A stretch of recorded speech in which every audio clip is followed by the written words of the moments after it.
always like to link up with people after they get the job and they're feeling good and stuff, because really, it's really to help other people, right?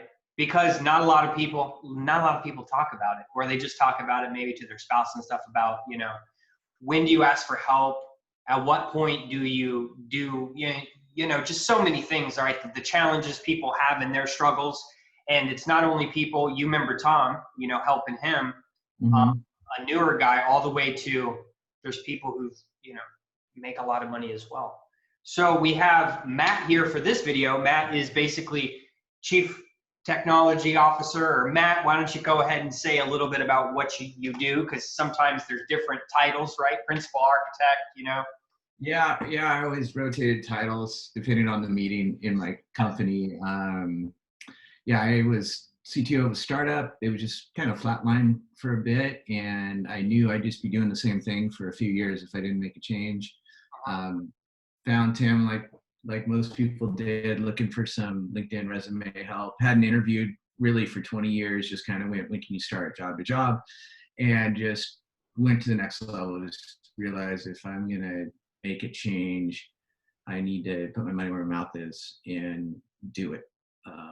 So, I got a family, I got kids going to school and stuff like that. Lots of good reasons not to make a change. So, I decided I need some encouragement, need some positivity. I need to go. And so now, my role is really director of engineering. It's a smaller team, but I'm taking a comparable role in a growing company, and director of engineering, but there's no CTO, so I'm the guy. So it just depends on the company, right? So why did you think, you needed help? So you got a resume, right? You got the resume, you got a LinkedIn and stuff, but what made you really say, I think I need more help? You know what I mean? Was it, yeah, hey, I've just not interviewed in a while? I mean, because normally people say, I'm old, I don't have my certifications, I'm going from a bigger company. Like, what was it for you, right? What made it seem like, hey, I think I do need help on this? I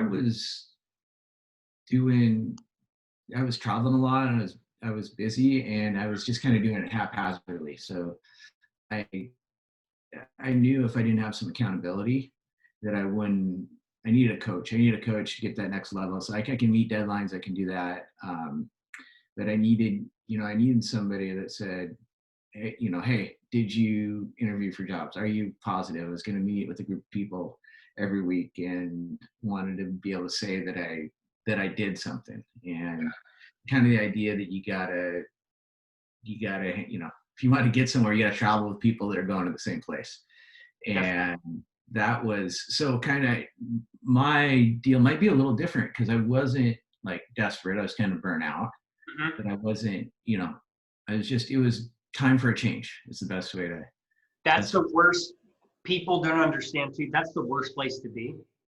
Right. It's the best place to be is, I need to change now, because then you're like obligated to change. Like when you lose your job or you're let go or reorganization or whatnot, because they're like, I really need to focus on this. But a lot of people don't talk about is when, hey, I'm making decent money, it's a decent company, but I'm not really going anywhere. I'm kind of, some days are good, some days are bad. You're stuck in that like average.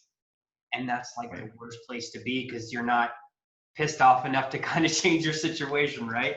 So you brought up good things, right? The group calls and the community. It's nice to be in a community where other people want to see you win, and kind of other people want to hold you accountable too, right? And then what most people think when they try to hire a coach, or they think they need help, they think about tactics all the time. Tactics. What do I specifically need to do? And while that's important, I always tell people, and maybe I want to get your thoughts on this, the most important thing I think is, you're right, accountability, because we're meeting twice a week, probably one-on-one at least one time. And then the mindset.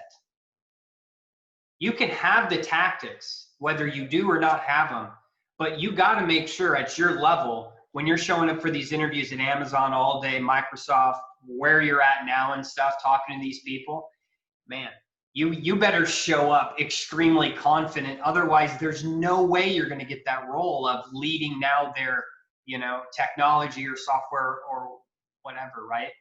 Yeah. And I definitely, my first interview is I needed some help because I didn't, need or want the job. I thought I would go farther based on my resume and experience.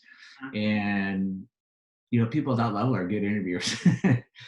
And it's like, oh man. Everyone says that to me. They always say, Tim, or they'll say, I'm excellent at interviewing. I'm excellent. I just need help getting to the interview.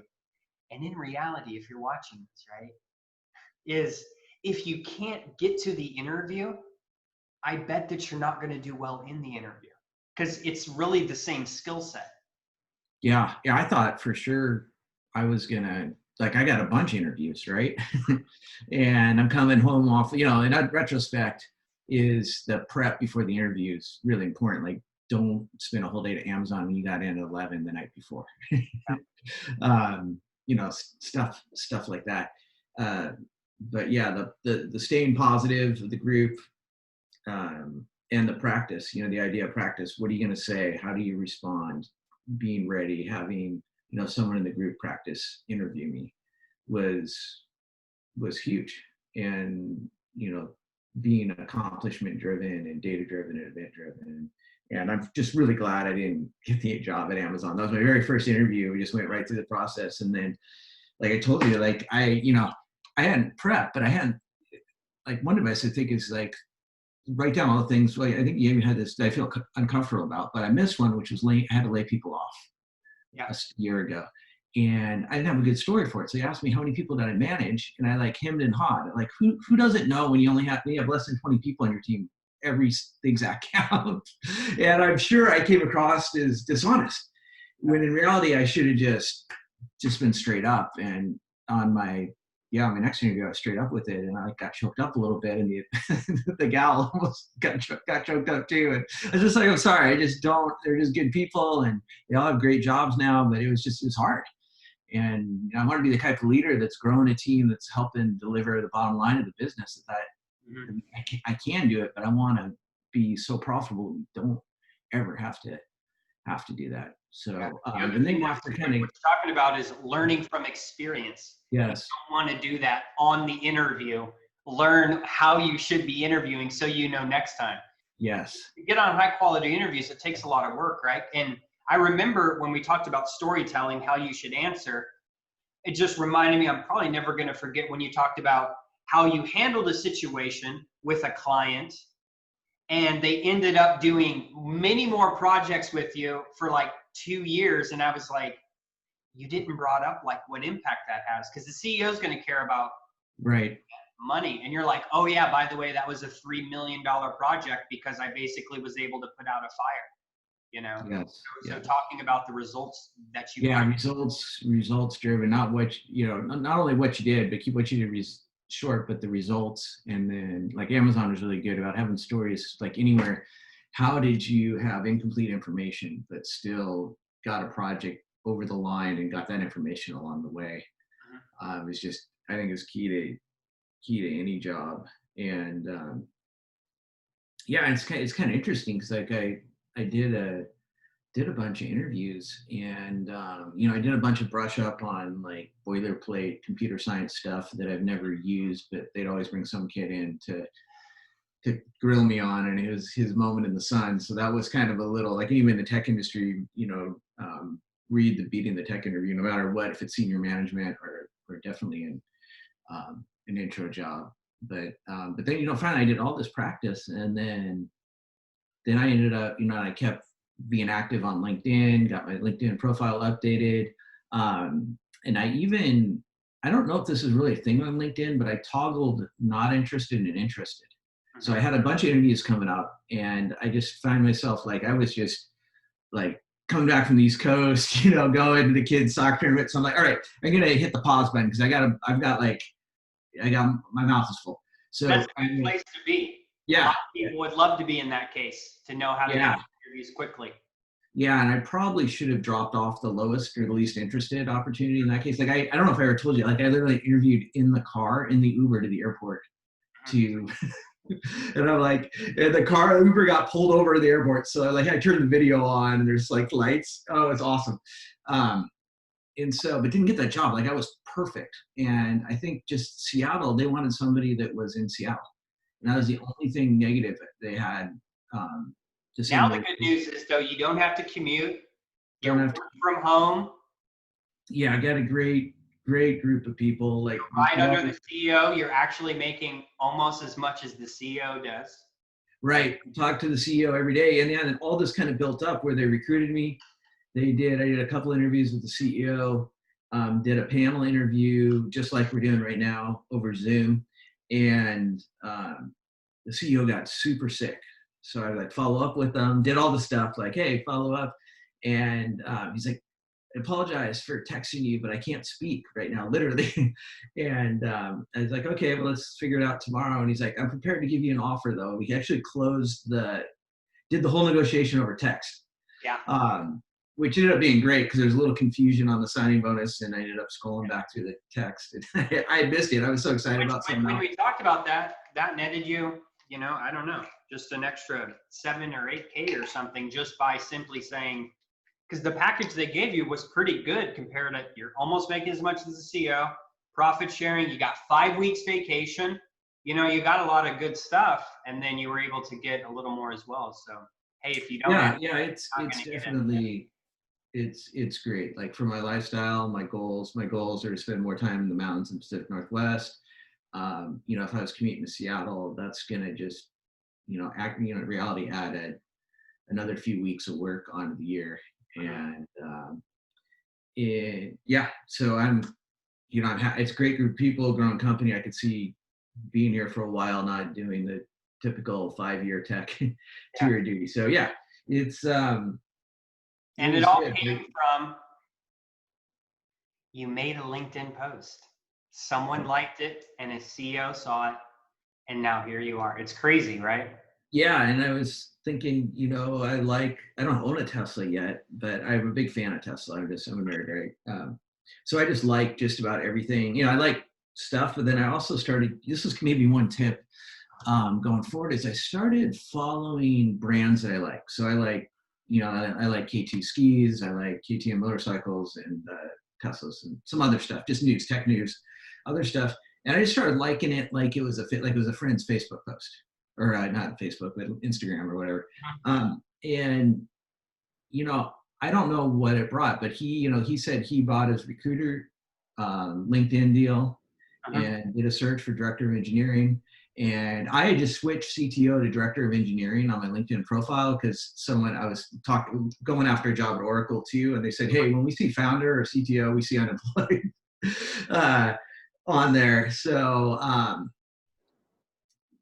now not everybody does that, because if you're unemployed right now in technology, start a startup and make yourself the manager or whatever, and you're not unemployed anymore if you feel like that's a risk. Like I talked to, was it Tim? He goes, I've never deployed to the cloud. I was like, can you build an app? Yeah. Can you put that app on another computer? Yeah. Get a free cloud account, build an app, put it on the cloud. You've deployed to the cloud last week. Confidently, you can say it in an interview. So stuff like that. If there's any little obstacles, I just kind of thought about, okay, I'm going to do it. And then one thing I thought was really good was, which is excellent, because you were able to help someone else in the group, which is why I love the group, right? Which was a guy, who ended up essentially, you gave him a lot of confidence because he's in the technology field too, and he got a 25K increase, and now he's working for an airline company, I believe. Love it. Yeah, he's got great skills. He can, just talking to him, I was like, and it was funny, the thing that really, you told me really encouraged him was just offhanded. I made, which is probably even more encouraging than trying to sell him on it. But I was like, oh, I don't have a degree. And I was like, I just hired somebody without a degree. I didn't even think about it. And then kept talking, and he's like, oh, that really isn't a big deal. I mean, maybe if it is for somebody, you don't want to work there. So, and then the other tip I thought was that I was just getting help with the rejection. So, but using the rejection call as like your next interview. Like, I'm going to use this as practice of being positive, saying thank you, asking any other opportunities. Yeah, any other opportunities. And and the tech people are kind of mean. Like, I don't know if other people are mean, but they're like, you're just not.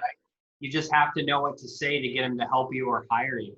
Yeah. So what advice do you have So last question I always ask someone, right, before they part ways is, what advice do you have of someone who's maybe on the edge right now, who's saying, at what, I'm thinking about doing it, but I'm not sure. What would your advice be? Yeah, maybe, yeah. Do you follow up on your investments? So like for Yeah. me, I knew if I spent that money, I would follow up. Yeah. You If would say you would actually be committed to your career then. I would make action, and what I was doing wasn't working, Mhm. and I knew like Because it's easy to get, it's easy to get fitness plans out there. But hey, if people followed them, we wouldn't have professional, we wouldn't have trainers, right? And I, right. I know as well as I do, hey, I've done it many times just talking about fitness, right? You have these programs, but hey, the commitment, Yeah, right? and some things are Someone's just in your discipline. Like I don't know whoever made up that 21 days make it a habit, but my wife is actually a trainer, and I'm like on day like 820 of going to the gym in the morning. uh Okay? It's not a habit. It's a choice. It's Yeah. a choice. I'm just not a morning person. I mean, I feel great after I do it, but Does she go with you? she's usually already there. She's nuts. She's like, I So see she's this probably kid. watching you though, saying, "Hey, did he show up today?" Yeah, yeah, and yeah. So but kind of making the commitment to be there, and then yeah, kind of I gotta make sure nobody's hitting on my wife at the gym too. Uh, so yeah, it's part of the job description now. I gotta be there at the gym all the time. I can't be out of shape. But yeah, advice was like, um, but it's to get help. Like if you haven't done something for a while, like you're going. Well, I mean, even you know what you're doing, and you're going to a conference on business, right? You technology. Technology is always moving, so I'm always restudying for technology. I don't know how to interview. I better go get somebody that helps me interview. I've interviewed Don't people. know. Have someone help you do it. You can't be an expert at everything. Even if you're the senior most vice president at Citibank right now, that doesn't matter. That doesn't mean you know how to go get a job, get in front of people, know what to say, know how to follow up, right? Right. So my final advice for you is, hey, the things you've been doing, you were successful on LinkedIn as well. If you want to, 2 to 3 years, you're gonna, I hope this doesn't happen, but sometimes people blink and then, hey, I've Yeah. been here for 3 years and I've done everything I can. Make sure the network that you've had, the connections that you've made, that you foster them and build new ones. So when in the next 3 years, whenever you want to do something else, right, people are actively, trying to get a hold of you all the time for opportunities. That's always where you want to be. Yeah, for sure. Yeah, I appreciate that. Yeah, that's kind of my goal. I'm gonna tune. Yeah, that's my takeaway now is tune LinkedIn for my news feed because that's gonna kind of my screw off. Mhm. Check the news. That's gonna get me in there liking it, and then yeah, and the people in your system right now, like Corey and other people that I've been just liking their stuff and helping them is it's great. Likes are free, right? Exactly. Or I kind of like the hand clap too. So Excellent, man.